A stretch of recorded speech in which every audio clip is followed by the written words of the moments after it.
आज तक मैंने आपको बहुत सी प्रेम कहानियां सुनाई है, लेकिन शायद आपने ऐसी प्रेम कहानी कभी नहीं सुनी होगी कि कोई भी पति अपनी पत्नी से ये कहे कि प्लीज़ तुम मुझे छोड़कर मत जाओ। तुम चाहो तो अपने प्रेमी को इसी घर में एक छत के नीचे रख लो, मैं उस चीज़ के लिए राजी हूँ, लेकिन तुम मुझे अगर छोड़कर जाओगी तो मैं मर जाऊँगा।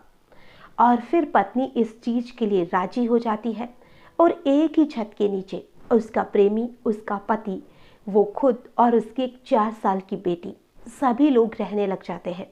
तो आप खुद अंदाजा लगा सकते हैं कि ऐसे रिश्तों का अंत क्या होगा। और इसका जो अंत था वो भी बहुत ही ज़्यादा खतरनाक था। आज की जब कहानी को आप सुनेंगे तो आप भी सोचने पर मजबूर हो जाएंगे कि आखिर लोगों की सोच को क्या हो चुका है। आखिर आज दुनिया कहाँ जा रही है, लोगों की सोच कहाँ जा रही है, आखिर दुनिया में क्या क्या हो रहा है। नमस्कार, आदाब, सत श्री अकाल। मैं हूं नंदिनी यादव। आज जो मैं आपको घटना सुनाने वाली हूँ, ये घटना भी हमेशा की तरह एक सच्ची घटना है। और इस घटना की शुरुआत होती है उत्तर प्रदेश के गाजियाबाद में। एक थाना पड़ता है, क्रॉसिंग रिपब्लिक। और उसी थाने का जो इलाका था उसमें एक परिवार रहता था, जिसमें कि पति था शिवम, उसकी पत्नी प्रियंका और उनकी एक 4 साल की बेटी। जो उसका पति शिवम था वो एक टैक्सी ड्राइवर था, उसकी जो पत्नी प्रियंका थी वो हाउसवाइफ थी। सब कुछ बहुत अच्छा चल रहा था। वो लोग एक किराए के मकान में रहा करते थे, जो कि जालौन के रहने वाले थे। और वहाँ पर सब कुछ ठीक ठाक चल रहा था, लेकिन जिस मकान में वो लोग रह रहे थे वहीं पर एक बार कुछ रिपेयरिंग का काम चालू कराया जाता है। और वहीं पर जो एक मजदूर था जिसका नाम था गर्जन यादव, जो गर्जन यादव वहाँ पर जब मजदूरी करने आता है तो वहाँ पर प्रियंका की उसे मुलाकात होती है। प्रियंका को गर्जन बहुत पसंद आता है और प्रियंका और गर्जन में अच्छी खासी दोस्ती हो जाती है। उनकी दोस्ती ना जाने कब प्यार में बदल जाती है और फिर दोनों फैसला करते हैं कि वो लोग शादी कर लेंगे। लेकिन इन सभी चीज़ों के बीच में शिवम आ रहा था। तो उसकी पत्नी ने कहा कि शिवम को तुम छोड़ो, मैं कैसे ना कैसे करके तुमसे शादी कर ही लूँगी। और अब एक दिन जो शिवम था वो अचानक से घर आ जाता है और वहाँ पर वो अपनी पत्नी को गर्जन यादव के साथ में देख लेता है। तो उसे बहुत गुस्सा आता है और वो उसकी पत्नी को बहुत भला बुरा कहता है। उधर वो गर्जन को भी बहुत कुछ सुनाता है और पुलिस में जाने की धमकी देता है। गर्जन वहाँ से सब कुछ छोड़ता है और वापस से बलिया आ जाता है, जो कि उसका गांव था। अब जब वो बलिया जाता है तो जो प्रियंका थी वो उसे बातचीत का सिलसिला बंद नहीं करती है। फ़ोन पर उन दोनों की बातचीत होती थी। और मार्च 2023 में जो प्रियंका थी वो वहाँ से अपना सब कुछ छोड़ती है और वो गर्जन यादव के साथ अपनी लड़की को लेकर बलिया चली जाती है।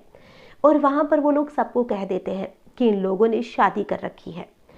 अब वहाँ पर वो रहना शुरू कर चुकी थी। इधर जो उसका पति शिवम था वो अपनी पत्नी को पागलों की तरह ढूंढ रहा था कि आखिर प्रियंका कहाँ गई।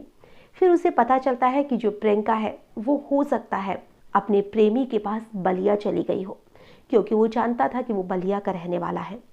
अब शिवम बलिया जाता है और बलिया जाने के बाद उसे पता चलता है कि जो उसकी पत्नी प्रियंका है वो गर्जन के साथ बिल्कुल एक विवाहित स्त्री की तरह रहती है, यानी कि एक पति पत्नी की तरह दोनों वहाँ पर रह रहे हैं। अब वो अपनी पत्नी के आगे हाथ जोड़ता है, पैर पकड़ता है, गिड़गिड़ाता है कि तुम कुछ भी करो लेकिन घर आ जाओ, मैं तुम्हारे बिना बिल्कुल नहीं रह सकता हूँ। तो यहाँ पर प्रियंका उसके सामने शर्त रखती है कि मैं जब भी वापस आऊँगी जब तुम गर्जन को भी हमारे साथ रहने की इजाज़त दोगे। और उसका पति बेवकूफ़ इन सारी चीज़ों के लिए हाँ कर देता है। अब वो तीनों वापस से वहीं पर आकर रहने लग जाते हैं जहाँ पर पहले रहते थे। उसी रूम में वो कुछ महीने रहते भी हैं। तीनों बीच साथ में अच्छी तरह से रह रहे थे। और फिर जो प्रियंका थी एक दिन वो गर्जन से कहती है कि मुझे ये शिवम बिल्कुल बर्दाश्त नहीं होता है, मैं चाहती हूँ कि तुम इसे जान से मार दो ताकि हमारे रास्ते का कांटा हमेशा के लिए खत्म हो जाए। तो जो गर्जन था वो पहले तो कहता है कि मुझे इससे कोई दिक्कत नहीं है, तो तुम्हें क्या दिक्कत है। तो वो कहती है कि नहीं, मैं इसके साथ नहीं रह सकती, ये सारी चीज़ें मुझसे नहीं हो पा रही है। तो फिर दोनों प्लान बनाते हैं। पहले तो वो एक रूम देख कर आते हैं और उसी रूम में वहाँ पर रूम देखने के बाद में वो पति पत्नी की तरह वहाँ पर जाकर शिफ्ट हो जाते हैं। और जो उसका पति था वो रात को ही उसका जो प्रेमी गर्जन था वो उसके पति को बाइक से वहाँ पर दूसरे रूम पे लेकर जाता है, ताकि कोई उस अंधेरे में उसे देख भी ना ले और कोई पहचान ना जाए ये कौन है। और फिर रात को दोनों मिलकर उसके पति यानी शिवम को एक धारदार हथियार से उसकी हत्या कर देते हैं। पहले से ही वो एक बहुत बड़ी पॉलीथीन ला चुके थे, उसमें उसको लपेटा जाता है, फिर एक कंबल में लपेटा जाता है और दोनों उसकी लाश को ले जाकर एक सुनसान जगह पर छोड़ कर आ जाते हैं। उसके चेहरे को भी खराब कर दिया गया था, हालांकि पूरा खराब नहीं किया था, लेकिन फिर भी कुछ हद तक उसके चेहरे को बिगाड़ दिया गया था। अब जो दोनों थे, गर्जन और प्रियंका, जिस कमरा उन्होंने जो लिया था उसमें रहने लग जाते हैं, आराम से रह रहे थे। और उसी कमरे में कुछ उनके खून के धब्बे भी लग जाते हैं जो कि मारते समय लगे थे। अब इधर जो पुलिस वाले थे उन तक भी ये सूचना पहुंचती है कि किसी की लाश पड़ी हुई है। जब पुलिस वहां पर जाकर देखती है तो पुलिस अब सभी लोगों से, आसपास के लोगों से पूछताछ करती है कि ये कौन है, लेकिन उसको कोई भी नहीं पहचान रहा था, क्योंकि वो वहां पर सिर्फ रात को ही लाया गया था, जो कि उसका प्रेमी लेकर आया था। आसपास के बहुत दूरी तक पूछताछ की जाती है, लेकिन कोई भी तैयार नहीं हुआ कि ये कौन है। अब इधर कुछ वक्त बीतता है, पुलिस उसकी पहचान तक नहीं कर पा रही थी और पुलिस ने भी इस केस पर कोई ज़्यादा ध्यान नहीं दिया। तभी जो गाजियाबाद था उसी के कुछ थानों में जो शिवम का भाई था वो उसकी फ़ोटो लेकर जा रहा था, जिसका नाम गुलशन था। अब गुलशन कुछ थानों में वो फ़ोटो दिखाता है। अब उसकी उस फ़ोटो को हर एक थाने में भेजा जाता है कि ये व्यक्ति लगभग 1 महीने से लापता है। और जब उस फोटो को आसपास के थानों में भेजा जाता है तो पता चलता है कि इस व्यक्ति की लाश मिली थी। अब उसकी लाश के बारे में बताया जाता है तो गुलशन कहता है कि मेरी भाभी भी थी, तो फिर मेरी भाभी ने हम लोगों से कांटेक्ट क्यों नहीं किया। तो फिर उसकी भाभी के उस मकान पर जाया जाता है। वो मकान तो वो पहले ही खाली कर चुके थे। अब उसकी भाभी का जो मोबाइल नंबर था वो उसके पास था, उसको ट्रेस किया जाता है और जब लोकेशन पता की जाती है वहाँ पर पुलिस पहुँचती है। अब पुलिस जब वहाँ पर जाती है तो उसकी भाभी से पूछती है कि तुम्हारा पति इतने दिन से लापता है, तुमने कोई भी कंप्लेन क्यों नहीं की। तो वो कहती है कि नहीं, मेरा पति तो कोई लापता नहीं है, मेरा पति तो यहीं पर है। फिर वो अपने प्रेमी गर्जन को बुलाती है और जब गर्जन को उसका शिवम का भाई देखता है गुलशन, तो वो कहता है कि ये तो मेरा भाई नहीं है, ये तो कोई और है, लेकिन ये मेरी भाभी है और ये मेरी भतीजी है। तो अब जो पुलिस थी या वहाँ की जो एएसपी थी सलोनी, वो उससे अच्छी तरह से पूछताछ करती है। बहुत ही ज़्यादा उस पर ध्यान दिया जाता है, उस केस पर ध्यान दिया जाता है। और जो प्रियंका थी उसे बहुत ज़्यादा सख्ती से पूछताछ की जाती है।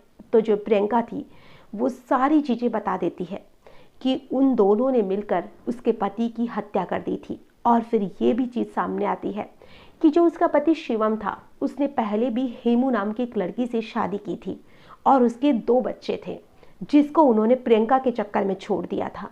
अब इधर प्रियंका ने अपने प्रेमी के चक्कर में अपने पति को छोड़ दिया, उधर उसके पति ने अपनी पहली पत्नी को छोड़ दिया। तो ये सारी चीज़ें बहुत ज़्यादा उलझी हुई सी थी। लेकिन इन सारी चीज़ों से तो यही चीज़ सामने आती है कि जो भी आपके हस्बैंड वाइफ है या जो भी रिलेशन आपका घर वालों ने, भगवान ने बनाया है, उस रिलेशन को अगर पूरी ईमानदारी से निभाया जाए तो ज़िंदगी कितनी आसान हो सकती है ना। अगर जो शिवम था वो हेमू के साथ रहता, उसके 2 बच्चे थे, तो शायद उसकी लाइफ बहुत अच्छी होती और प्रियंका उसकी लाइफ में आती ही नहीं। और अगर फिर भी प्रियंका उसके साथ सही रहती तो भी ठीक था।